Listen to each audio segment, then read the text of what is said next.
Ya, salam. Selamat bertemu kembali, saudara-saudara. Selamat hari Minggu. Selamat untuk beribadah. Apakah saudara sedang berada di kamar sendiri, atau saudara sedang berkumpul di satu taman atau di ruang tertentu dengan beberapa saudara yang lain? Kami mengucapkan selamat beribadah, selamat bersekutu satu dengan yang lain untuk saling memberkati. Ya, puji Tuhan. Sekalipun kita masih belum diizinkan berkumpul, tapi melalui sarana ini kita boleh beribadah bersama. Ya, kiranya Tuhan memberkati kita. Mari kita mengambil saat teduh sejenak.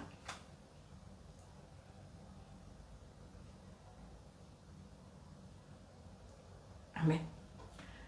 Saudara yang dikasihi Tuhan, jemaat dimanapun kita berada, kalau kita ada sampai pada hari ini, itu adalah semata-mata kuasa Tuhan dan kasih Tuhan yang menyertai kita. Dan karena itu kita mau katakan kepada Tuhan, haleluya, Kau Allah yang besar. Kita naikkan pujian ini, kita katakan haleluya, Kau Allah yang besar. Namamu, kuasamu, kasihmu kekal, Engkaulah yang layak ditinggikan. Saya mengundang kita berdiri, kita bersama-sama menyiapkan hati kita untuk memulai ibadah kita dengan pujian ini.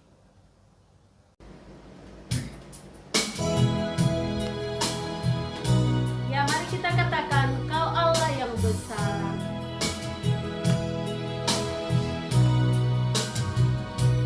Haleluya, Kau Allah yang besar. Haleluya, Kau mulia. Namamu, kuasamu, kasihmu kekal. Kau yang layak ditinggikan. Haleluya, Kau Allah yang besar. Haleluya, Kau mulia. Namamu, kuasamu, kasihmu kekal. Kau yang layak ditinggikan. Namamu, kuasamu, kasihmu kekal. Kau yang layak ditinggikan. Kau yang layak ditinggikan.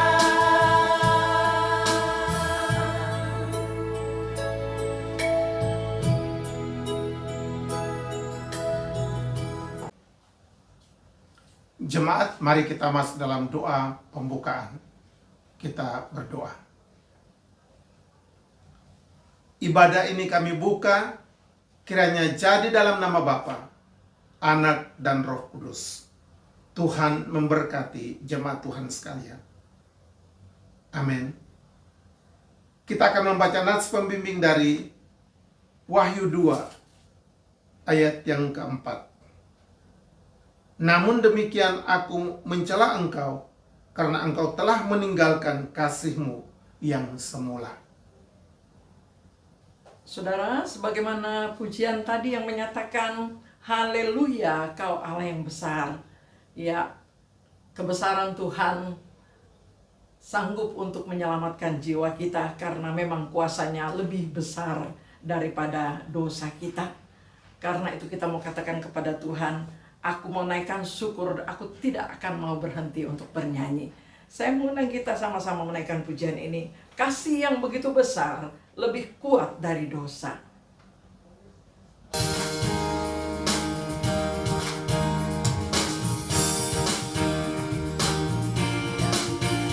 Kasih yang begitu besar, lebih kuat dari dosa.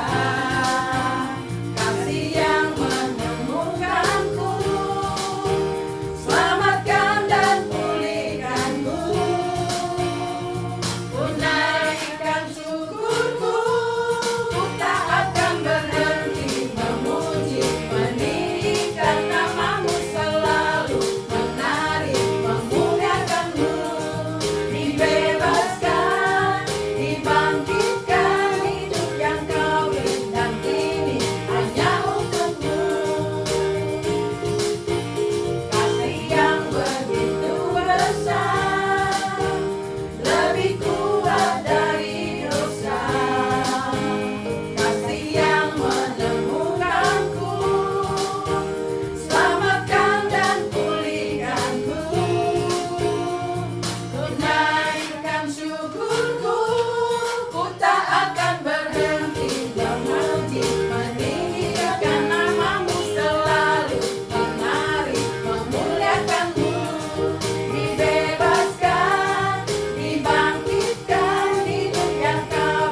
Saudara, satu kali Allah mengasihi kita, Dia setia dalam memelihara kita. Karena itu kita mau sama-sama meyakinkan sesama kita. Kita katakan, kecaplah dan lihatlah betapa baiknya Tuhan itu. Syukur bagimu Tuhan, segala hormat bagimu Tuhan. Allah yang mengasihi kita, Allah yang memelihara kita. Mari kita lanjutkan pujian kita. Kecaplah dan lihatlah.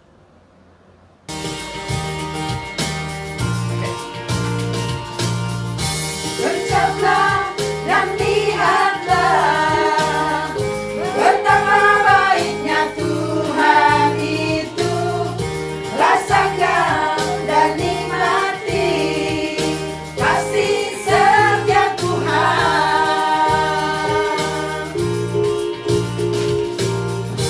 Kecaplah dan lihatlah betapa baiknya Tuhan itu. Rasakan dan nikmati kasih setia Tuhan. Syukur bagimu Tuhan, segala hormat bagimu Tuhan. Allah yang mengasihiku, Allah yang memeliharaku. Syukur bagimu Tuhan, segala hormat bagimu Tuhan. Allah yang mengasihiku, Allah yang memeliharaku selamanya.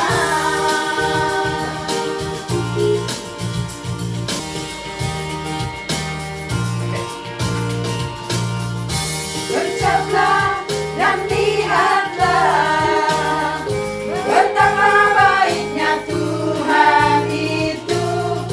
Rasakan dan nikmati kasih setia Tuhan.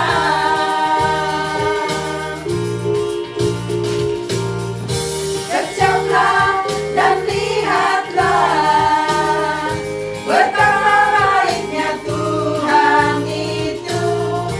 Rasakan dan nikmati kasih setia Tuhan. Syukur bagimu Tuhan, segala hormat bagimu Tuhan. Allah yang mengasihiku, Allah yang memeliharaku. Syukur bagimu Tuhan, segala hormat bagimu Tuhan. Allah yang mengasihiku, Allah yang memeliharaku selamanya.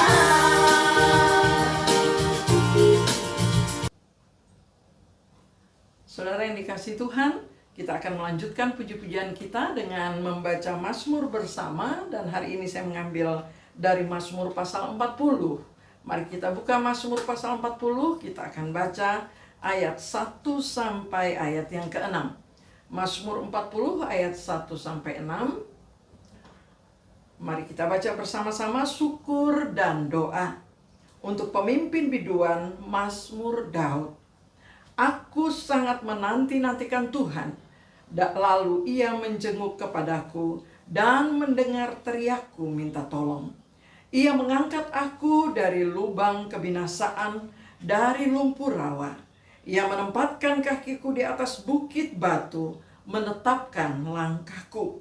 Ia memberikan nyanyian baru dalam mulutku untuk memuji Allah kita. Banyak orang akan melihatnya dan menjadi takut, lalu percaya kepada Tuhan. Berbahagialah orang yang menaruh kepercayaannya pada Tuhan, yang tidak berpaling pada orang-orang yang angkuh, atau kepada orang-orang yang telah menyimpang kepada kebohongan. Banyaklah yang telah kau lakukan ya Tuhan Allahku, perbuatanmu yang ajaib dan maksudmu untuk kami. Tidak ada yang dapat disejajarkan dengan Engkau. Aku mau memberitakan dan mengatakannya, tetapi terlalu besar jumlahnya untuk dihitung. Jemaat yang dikasihi Tuhan, benar sekali, banyak yang telah Allah lakukan, perbuatannya yang ajaib, dan maksudnya, rancangannya untuk kita. Sangat indah tentunya. Mari kita mau mengagungkan Dia. Kita lanjutkan pujian kita dengan menaikkan pujian, banyak yang Kau perbuat di dalam hidupku. Rancangan indahmu terjadi di hidupku. Kita hanya bisa katakan, ku bersyukur Bapa, ku bersyukur Tuhan.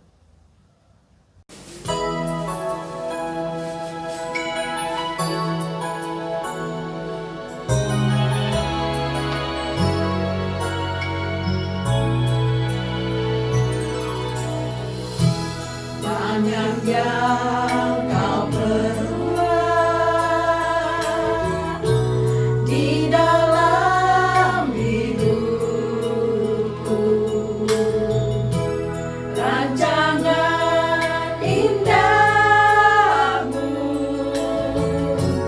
terjadi di hidupku. Bapa yang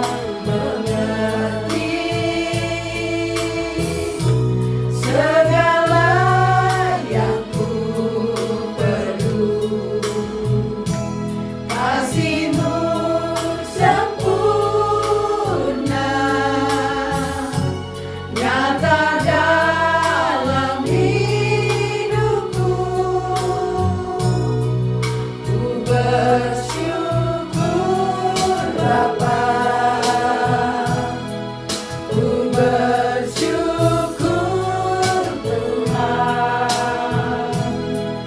buat kasih setiamu di dalam hidupku.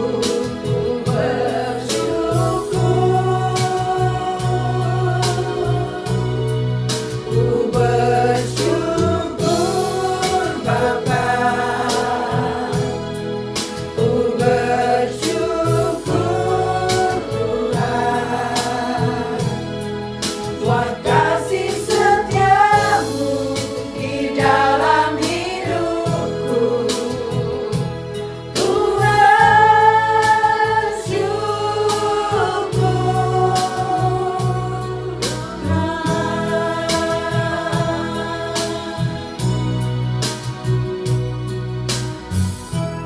banyak yang Kau perbuat di dalam hidupku. Rancangan indahmu terjadi di hidupku. Bapa yang mengerti segala yang ku perlu, kasih-Mu sempurna, nyata dalam hidupku. Ku bersyukur Bapa, ku bersyukur Tuhan, buat kasih setiamu di dalam hidupku. Ku bersyukur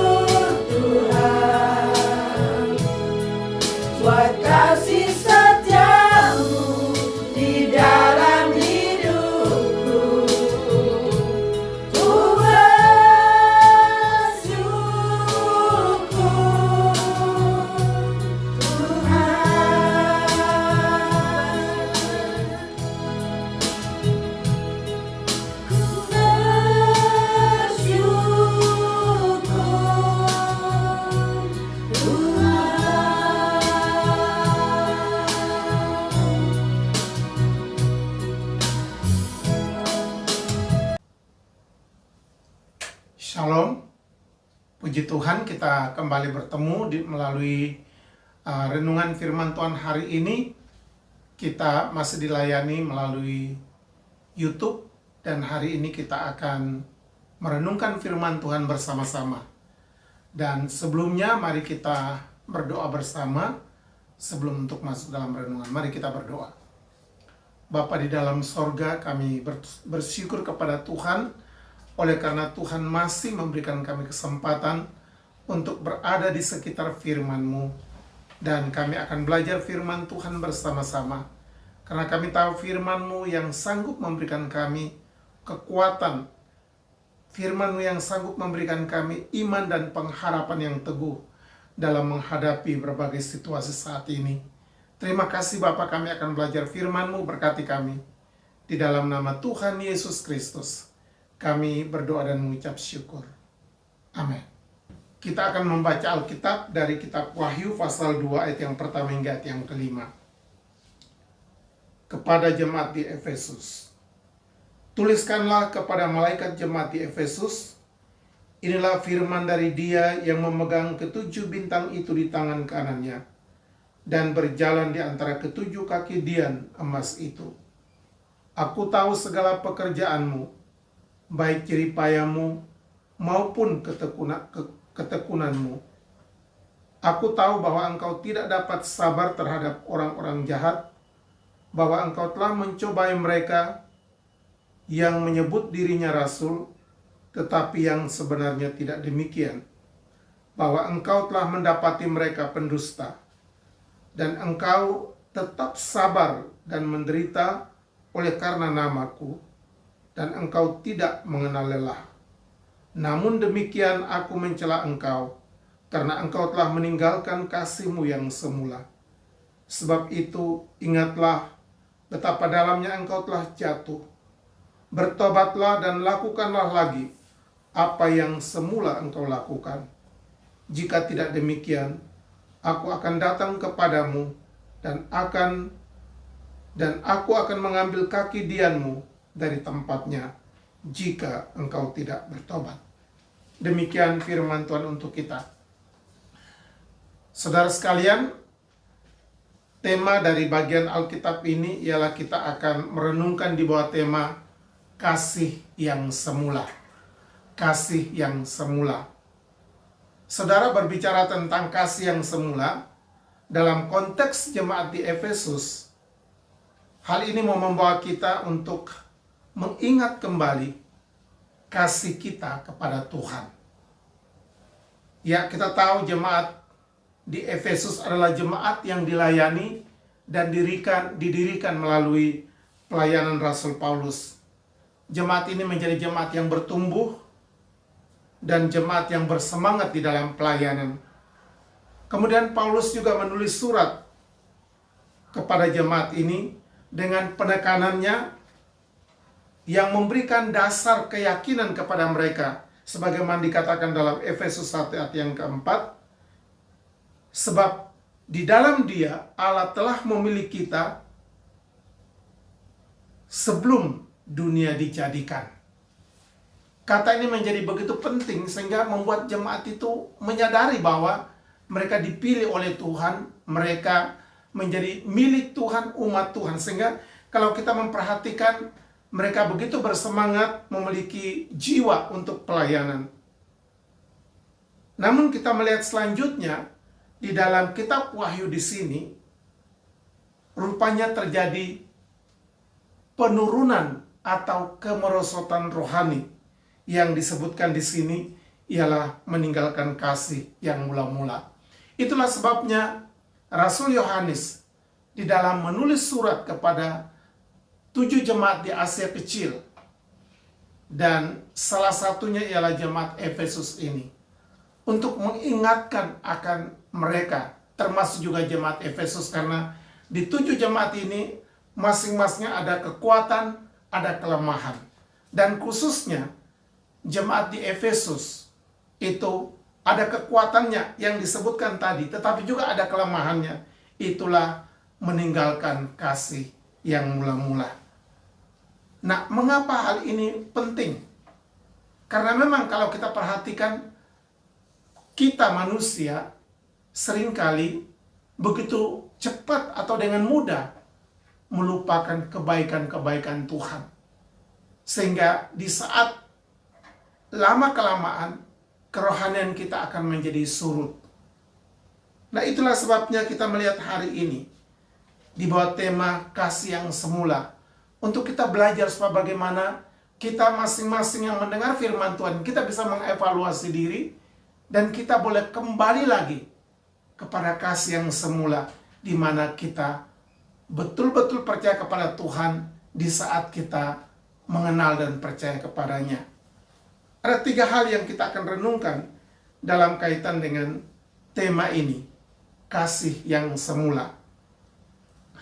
Yang pertama kita akan belajar ialah manusia mudah lupa akan kebaikan Tuhan. Itu hal yang pertama. Manusia mudah lupa akan kebaikan Tuhan. Nah, kita melihat di sini bahwa di saat Tuhan memanggil, memilih dan menyelamatkan kita, maka Tuhan mengubah hidup kita menjadi hidup yang baru. Dan kehidupan yang baru itu akan berdampak di dalam kehidupan rohani kita. Dan kehidupan rohani itu kita akan lihat di dalam Efesus pasal 2 tadi, dalam ayat yang ke-2 dan 3, di situ firman Tuhan berbicara kepada tentang jemaat di Efesus, tentang bagaimana kehidupan kerohanian mereka. Dikatakan di sini, aku tahu segala pekerjaanmu, baik jeripayamu maupun ketekunanmu. Aku tahu bahwa engkau tidak dapat sabar terhadap orang-orang jahat, bahwa engkau telah mencobai mereka yang menyebut dirinya rasul, tetapi yang sebenarnya tidak demikian, bahwa engkau telah mendapati mereka pendusta, dan engkau tetap sabar dan menderita oleh karena namaku, dan engkau tidak mengenal lelah. Dalam bagian ini kita melihat beberapa hal yang disebutkan di situ tentang jemaat di Efesus. Bagaimana kehidupan kerohanian mereka? Disebutkan di situ bahwa mereka memiliki jiwa pelayanan yang sungguh-sungguh, ya. Karena Tuhan katakan, aku tahu ukuran kerohanian mereka, ukuran pelayanan mereka bukan diukur oleh manusia. Tuhan sendiri mengatakan dalam firman-Nya bahwa dikatakan, aku tahu. Dan apa yang Tuhan tahu itulah mereka sungguh-sungguh di dalam pelayanan. Mereka menjadi jemaat yang bertekun, ya. Bahkan juga mereka memiliki sikap tegas terhadap dosa dan tidak kompromi, ya. Sehingga di saat mereka melihat ada di dalam jemaat yang hidupnya tidak benar, tentu mereka akan menegur. Dan di sini sikap tegas dan tidak kompromi terhadap dosa.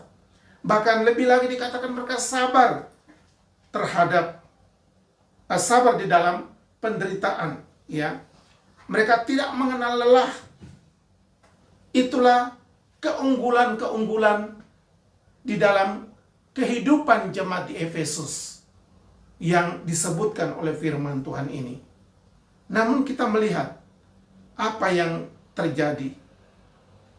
Namun dikatakan di sini bahwa keadaan jemaat jadi berubah, ya.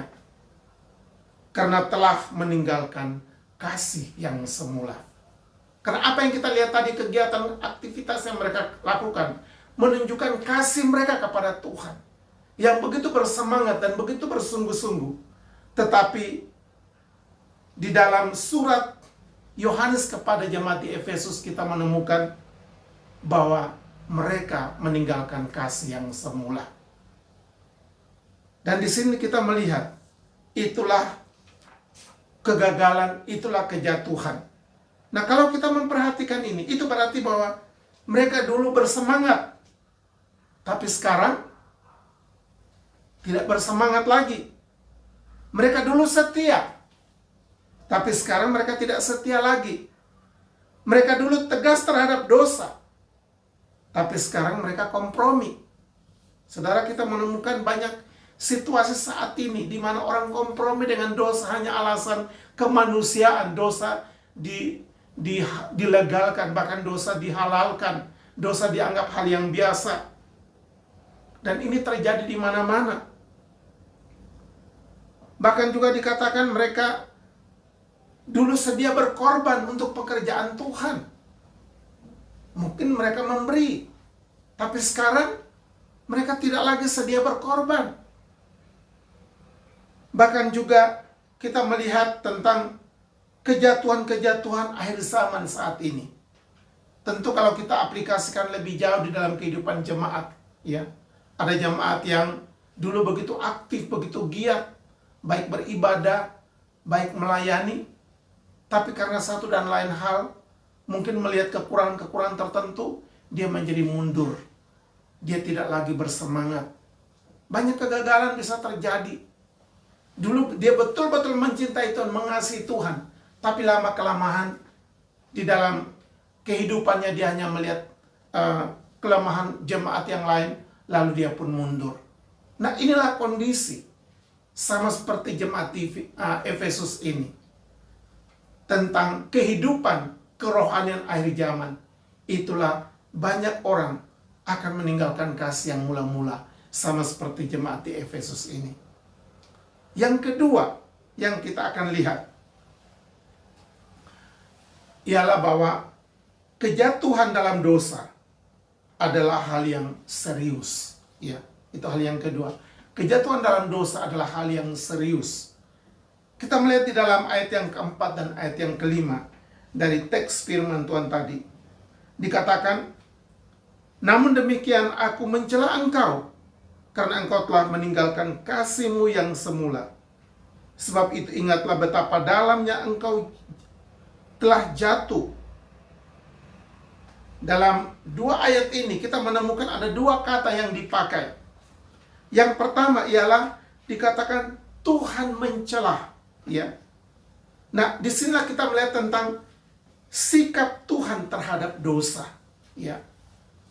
Bahwa Tuhan memandang dosa itu adalah hal yang serius. Ya. Sehingga dikatakan Tuhan mencela. Ya. Saudara, ini sikap Tuhan terhadap dosa. Seringkali kita menganggap dosa itu biasa-biasa. Ya.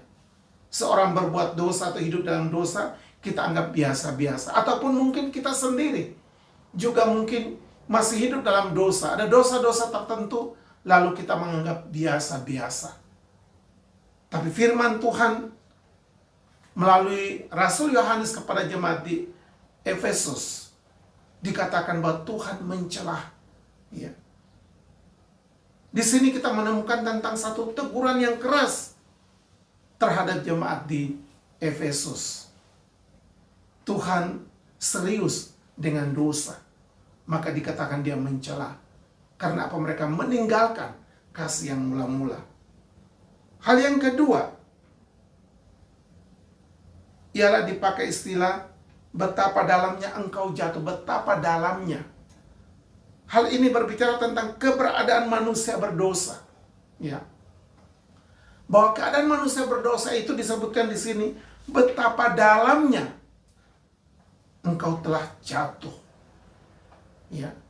Kan kita melihat tadi tentang keseriusan dosa. Maka dosa seringkali orang menganggap, cuma hanya sekedar kesalahan. Tapi firman Tuhan katakan di sini, betapa dalamnya engkau telah jatuh. Sehingga kalau kita mau memperhatikan tentang kondisi ini, dua pemahaman ini, sikap Tuhan ialah bahwa terhadap dosa ialah Tuhan mencela. Yang kedua, berbicara tentang keberadaan manusia berdosa itu disebutkan sebagai betapa dalamnya engkau telah jatuh. Nah, situasi yang serius seperti ini kita melihat dimulai dengan pada waktu manusia pertama, ya.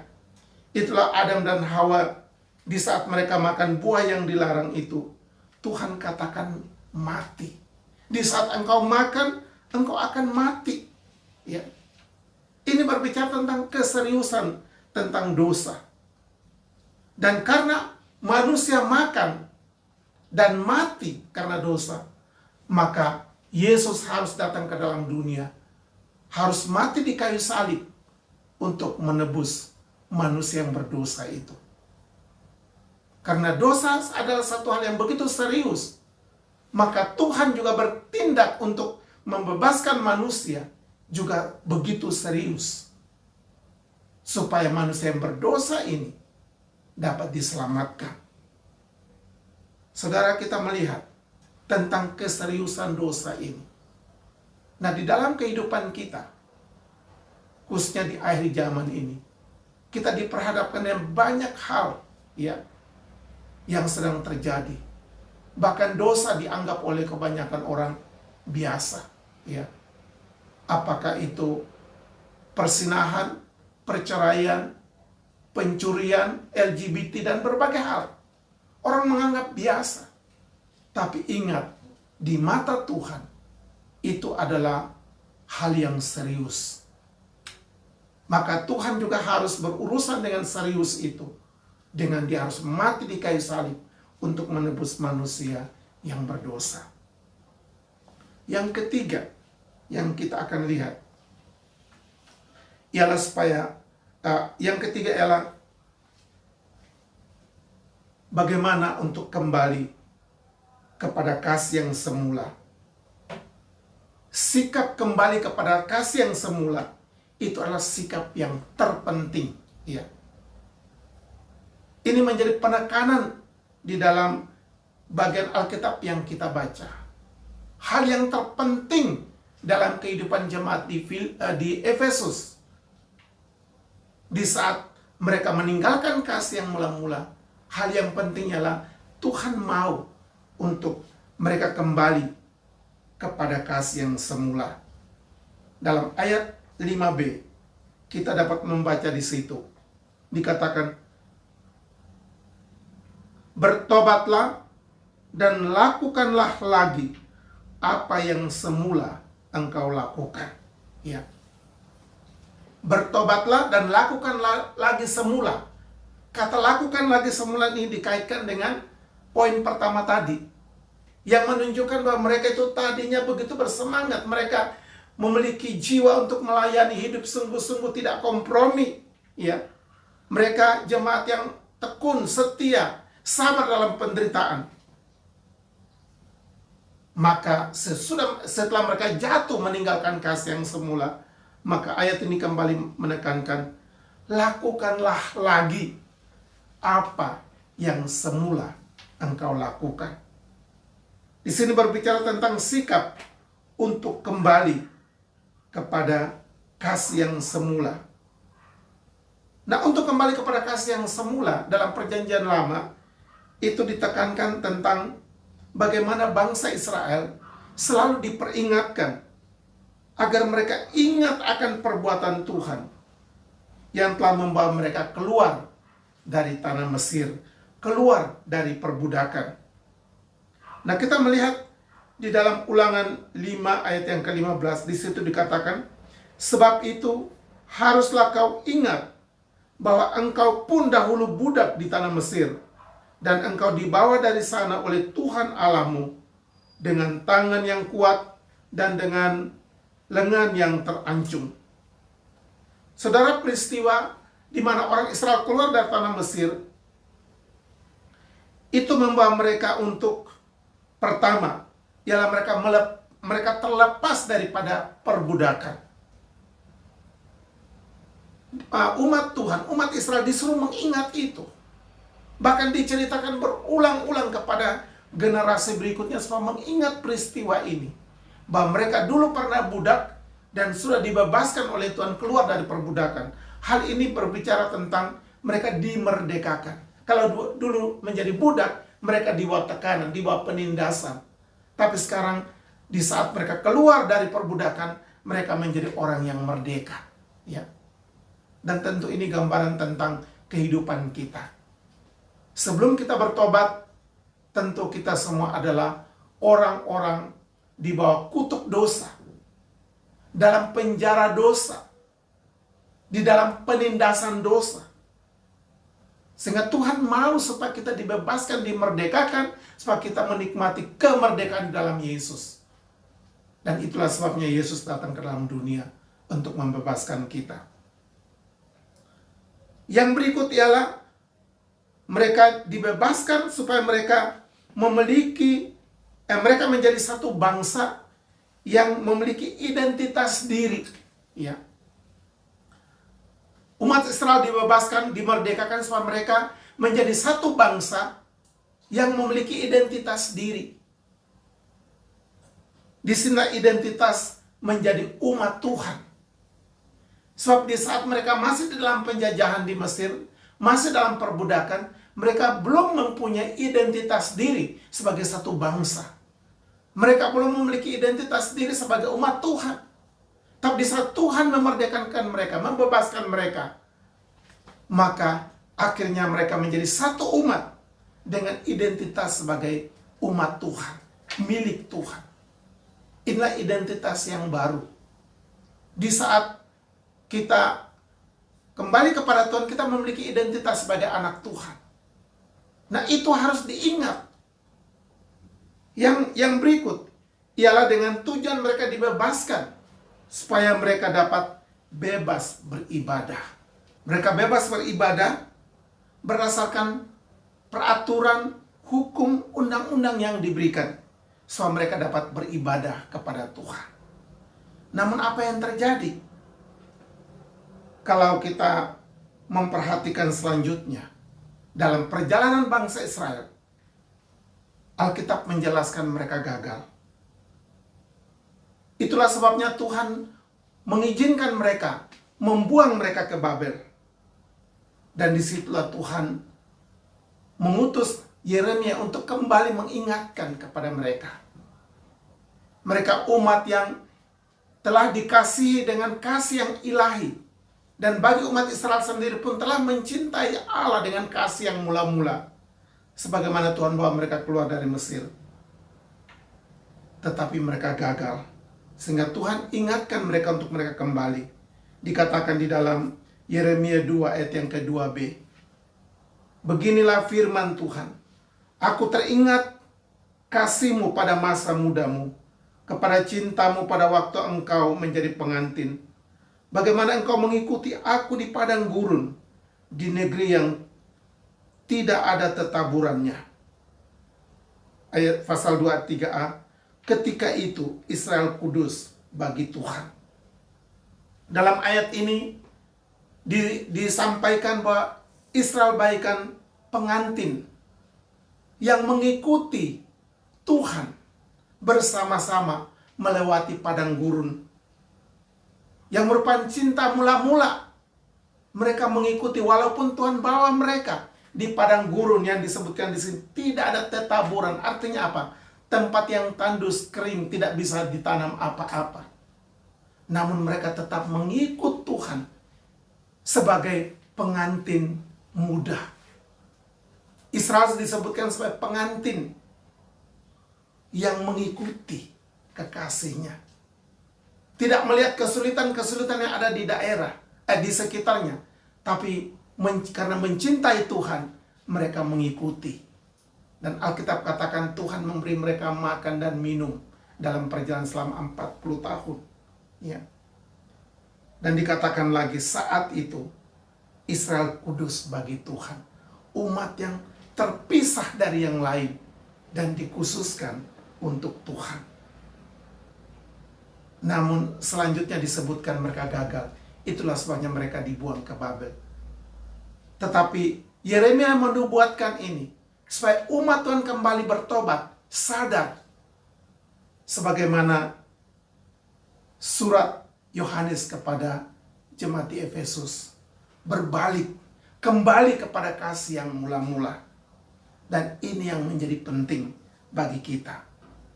Bahwa hal yang terpenting ialah kembali kepada kasih yang mula-mula. Kita bersyukur, kita belajar firman Tuhan hari ini. Ya, karena jikalau tidak bertobat, Alkitab katakan dalam pembacaan kita tadi, maka Tuhan akan mengambil kaki Dian daripadamu. Apa artinya kaki Dian di sini? Itulah Roh Kudus yang telah menerapkan jaminan keselamatan itu bagi kita. Ya. Maka di saat kita tidak bertobat, maka Roh Kudus yang sudah memberikan jaminan, menerapkan jaminan keselamatan itu bagi kita, maka tentu kita tidak akan memperolehnya. Karena kita diberi hak bebas untuk memilih. Itulah sebabnya Tuhan mau supaya kita kembali kepada kasih yang semula. Kepada cinta yang semula terhadap Tuhan. Tentu dalam hal ini bisa diterapkan juga dalam kehidupan setiap hari. Bahwa kasih kita kepada Tuhan hari demi hari harus diperbaharui. Ketaatan, kesetiaan kita kepada Tuhan hari demi hari harus diperbaharui. Ya. Karena seringkali waktu yang lama kita menjalani, maka iman kami, ketaatan kita, kesetiaan kita seringkali merosot. Nah, itulah sebabnya firman Tuhan mengajarkan kepada kita, sebagaimana kepada jemaat di Efesus, supaya kembali kepada kasih yang semula. Saudara, mari melalui renungan hari ini, atau firman Tuhan hari ini, kita masing-masing mengevaluasi. Baik saya sendiri, ataupun juga untuk saudara. Kita semua tidak terkecuali, kita mengevaluasi diri. Karena mungkin sebagian kita sudah lama menjadi orang percaya. Atau mungkin ada yang baru, sama-sama kita mengevaluasi diri. Yang pertama ialah apakah saudara dan saya gampang lupa akan kebaikan Tuhan? Ya. Mari kita ingat akan semua hal baik yang pernah Tuhan buat bagi kita. Karena apa? Israel gagal karena tidak ingat akan semua kebaikan yang Tuhan buat dalam hidup mereka. Itulah sebabnya mereka terus diingatkan, ingatlah, ingatlah. Dan kita pun demikian. Di saat kita selalu ingat akan kebaikan Tuhan, bahkan kita menghitung akan kebaikan Tuhan setiap saat, maka akan membuat kita tetap bersemangat, tetap dalam kasih yang semula mengikut Tuhan. Yang kedua, ialah apakah saudara sedang dalam kejatuhan atau sedang ada di dalam dosa, tidak bersemangat ikut Tuhan, tidak setia dengan Tuhan, kompromi dalam dosa, bahkan tidak lagi sedia berkorban untuk pekerjaan Tuhan, tidak tekun, tidak setia dalam doa. Saudara, masih ada kesempatan hari ini untuk kita kembali kepada Tuhan, untuk kembali kepada kasih yang semula kepada Tuhan. Pintu anugerah tentu masih terbuka untuk kita, untuk saudara dan saya. Kita harus kembali kepada Tuhan, kepada kasih yang semula. Ingat bahwa kasih-Nya terhadap kita tidak terbatas. Kasih kita bisa terbatas, tetapi kasih Tuhan kepada kita tidak terbatas. Marilah kita kembali kepada Tuhan. Kita berdoa. Bapa di dalam sorga, kami berterima kasih untuk firman-Mu. Kasih yang semula, yang Tuhan sudah taruh di hati kami untuk mengasihi Engkau. Beri supaya kami tetap berada dalam kasih itu. Kalau Engkau dapati dalam hidup kami telah beralih dari kasih itu, kami sudah tinggalkan kasih itu. Justru kami sudah hidup dalam dosa dan kegelapan. Ampuni kami. Kami mau kembali kepada Tuhan. Kasih yang mula-mula, kami rindu supaya kami nikmati lagi, kami alami lagi betapa Engkau mengasihi kami. Berkati setiap kami yang sudah dengar firman Tuhan hari ini. Berkati dan urapi kami. Mampukan kami untuk selalu kembali kepada kasih yang semula. Terima kasih Bapa. Di dalam nama Tuhan Yesus kami berdoa dan mengucap syukur. Amin. Saudara yang dikasihi Tuhan, kita akan berdoa terlebih dahulu, baru kita akan memberikan persembahan syukur. Mari kita masuk dalam doa syafaat. Mari kita berdoa. Bapa kami yang di surga, sekali lagi kami mau bersyukur untuk kebenaran firman Tuhan yang mengingatkan kami, untuk kami kembali mengingat kasih Allah yang besar dalam hidup kami. Dan kami percaya bahwa Allah yang berbicara, Allah juga yang akan menolong kami, memampukan kami untuk kembali kami giat bagi Tuhan, untuk di dalam masa sukar ini kami tetap penuh semangat untuk beribadah dan juga melayani Tuhan. Kami berdoa Tuhan memberkati kami semua, Tuhan memberkati pemberitaan firman Tuhan di segala tempat pada hari ini. Terima kasih Tuhan. Secara khusus kami berdoa baik untuk gereja-gereja yang sudah terbuka, di mana sejumlah orang berkumpul. Kiranya Tuhan juga menolong supaya tetap dalam kewaspadaan, tetap dalam keamanan dan dalam disiplin yang dari Tuhan sesuai dengan arahan pemerintah. Tuhan terima kasih. Maupun juga sejumlah saudara, khususnya saudara-saudara kami yang ada di Indonesia, bahkan mungkin sejumlah kami yang ada di Hong Kong atau di Macau yang belum dapat libur sehingga harus beribadah di rumah. Kami berdoa biarlah Tuhan memberkati kami semua. Kami sungguh percaya bahwa Tuhan memperhitungkan ibadah kami. Tuhan terima kasih. Kami memuji Tuhan. Kami berdoa bersama saat ini untuk masa pandemi ini. Secara khusus kami berdoa untuk pemulihan di Hong Kong seutuhnya. Tuhan yang akan menolong.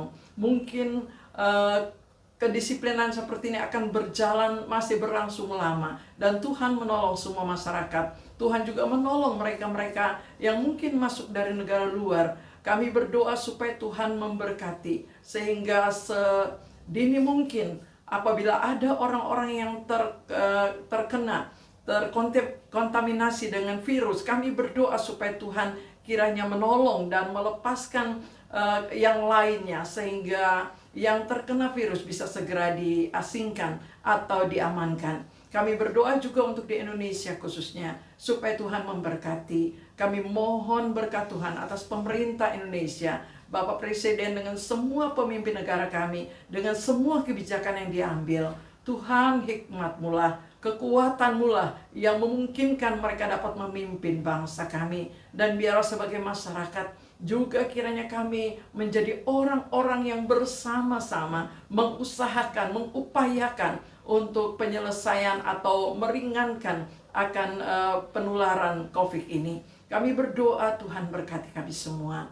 Terima kasih Tuhan. Kami mau berdoa untuk program gereja-Mu di Hong Kong ini maupun juga di tempat-tempat lain. Kiranya Tuhan menolong gereja-gereja Tuhan di dalam melayani, dalam cara, dalam metode yang dipakai untuk melayani umatnya dalam masa-masa sukar ini. Kiranya Tuhan memberi hikmat, Tuhan juga memberi pertolongan, sehingga kami dapat melakukan hal-hal yang terbaik dan yang memungkinkan. Terima kasih Bapak, terima kasih banyak.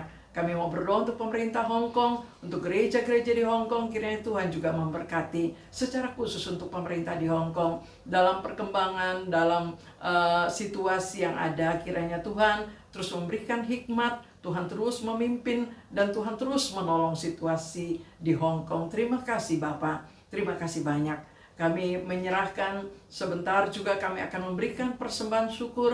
Kami berdoa Tuhan berkati, sehingga apa yang dapat kami berikan sungguh dipakai, diberkati, dan dalam tangan berkat Tuhan menunjang pelayanan pekerjaan Tuhan. Dan kemanapun persembahan ini akan dipakai, digunakan, disalurkan, sungguh di sana nama Tuhan dipermuliakan. Terima kasih Bapak, terima kasih banyak. Kami mengucap syukur, menyerahkan doa-doa kami kepada Tuhan. Kami percaya Tuhan yang penuh dengan kasih karunia, Tuhan yang penuh dengan anugerah akan menjawab doa-doa kami seturut dengan kehendak-Nya. Di dalam nama Tuhan Yesus, Tuhan dan Juru Selamat kami yang sudah mengajar kami berdoa. Bapa kami yang di surga, dikuduskanlah nama-Mu, datanglah kerajaan-Mu, jadilah kehendak-Mu di bumi seperti di surga. Berilah kami pada hari ini makanan kami yang secukupnya, dan ampunilah kami akan kesalahan kami, seperti kami juga mengampuni orang yang bersalah pada kami. Janganlah membawa kami ke dalam pencobaan, tetapi lepaskanlah kami daripada yang jahat. Karena Bapa yang punya kerajaan dan kuasa dan kemuliaan sampai selama-lamanya. Amin. Jemaat yang dikasihi Tuhan, kita akan memberikan persembahan syukur.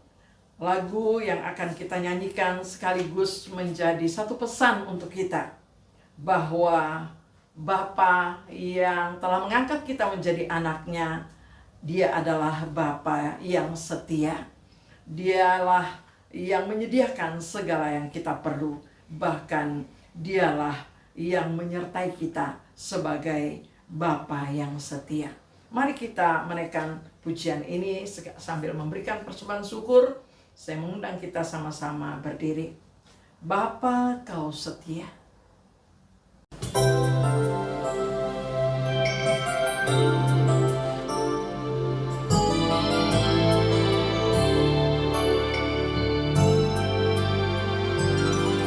Kau tunjukkan kasih setiamu, Kau menyediakan yang ku perlu. Kau setia, Kau mulia, dulu, sekarang, dan selamanya. Kau tunjukkan kasih setiamu,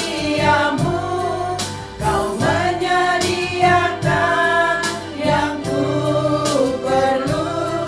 Kau setia, Kau mulia, Bapa, Kau setia.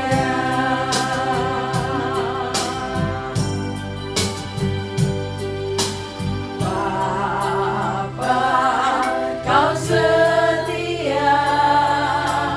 Bapa, Kau mulia. Tenanglah jiwaku, aman bersamamu.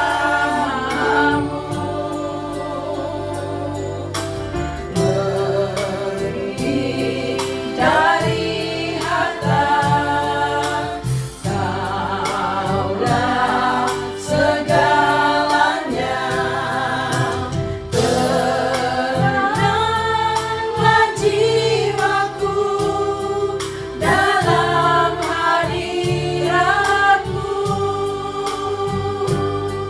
Kau tunjukkan kasih setiamu, Kau menyediakan yang ku perlu. Kau setia, Kau mulia, dulu, sekarang, dan selamanya. Kau tunjukkan kasih setiamu, Kau menyediakan yang ku perlu. Kau setia, Kau mulia, Bapa, Kau setia. Bapa, Kau setia. Bapa, Kau setia. Bapa, Kau setia.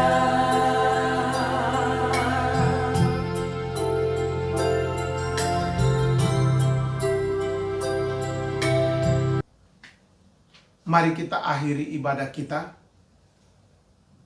Kasih karunia dan damai sejahtera dari Allah Bapa kita, dari Tuhan kita Yesus Kristus, dan oleh persekutuan Roh Kudus menyertai memberkati kita semua mulai hari ini sampai Tuhan Yesus datang kembali. Amin. Shalom, Tuhan memberkati kita semua.